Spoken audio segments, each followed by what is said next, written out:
இங்க ஒரு அப்பா தன்னோட பொண்ணுக்கு கவர்மெண்ட் மாப்பிள்ளை தான் கல்யாணம் பண்ணி வைப்பேன்னு முடிவோட இருக்காரு. இதனாலேயே இந்த பொண்ணுக்கு ரொம்ப வருஷமா கல்யாணம் ஆகாமே இருக்கு. அப்பதான் ஹீரோவுக்கு கவர்மெண்ட் வேலை கிடைக்க ஹீரோயினை பொண்ணு பக்கம் வருவான். மாப்பிள்ளை கவர்மெண்ட் வேலையில இருக்கான்னு ஒரே காரணத்தினால பொண்ணை கல்யாணம் பண்ணி வச்சிடறாரு. சோ ஹீரோக்கு ஒரு கிராமத்துல தான் போஸ்டிங் போட்டிருப்பாங்க. ஹீரோயின் எங்கேயாச்சும் வெளியே போனா கூட கவர்மெண்ட் அதிகாரி ஒய்ஃப் சொல்லிட்டு தனி மரியாதை தராங்க.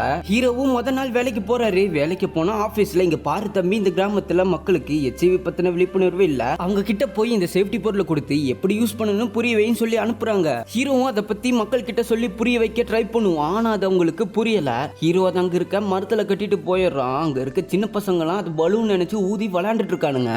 அப்போ ஒருத்தவங்க ஹீரோ கிட்ட என் பிள்ளைக்கும் பலூன் கொடுங்க சார்னு சொல்லுவாங்க. அம்மா அது பலூன் கிடையாதுமான்னு சொல்லிட்டு அதை சோளத்துல போட்டு அதை பத்தி எக்ஸ்பிளைன் பண்ணுவான். இவங்க அதை தப்பா புரிஞ்சுக்கிட்டு அடைச்சி நீ இந்த மாதிரி உத்தியோகம் தான் பாக்குறியா சொல்லிட்டு ஊருக்காரங்க கிட்ட சொல்லிடுறாங்க. இதனால ஊருக்குள்ள யாருமே ஹீரோயினை மதிக்கவே மாட்டாங்க. ஹீரோயினும் நீ இந்த மாதிரி பொழப்பு பழிக்கிறதுக்கு நீ பேசாம வீட்லயே இருந்துரு, நான் உனக்கு கஞ்சி ஊத்துறேன்னு சொல்றாங்க. ஆனா ஹீரோ வேலை தான் முக்கியம்னு போயிடுவான். பார்த்தா ஹீரோட ஃப்ரெண்டு HIV பாதிக்கப்பட்டு இறந்தே போயிடுறான்.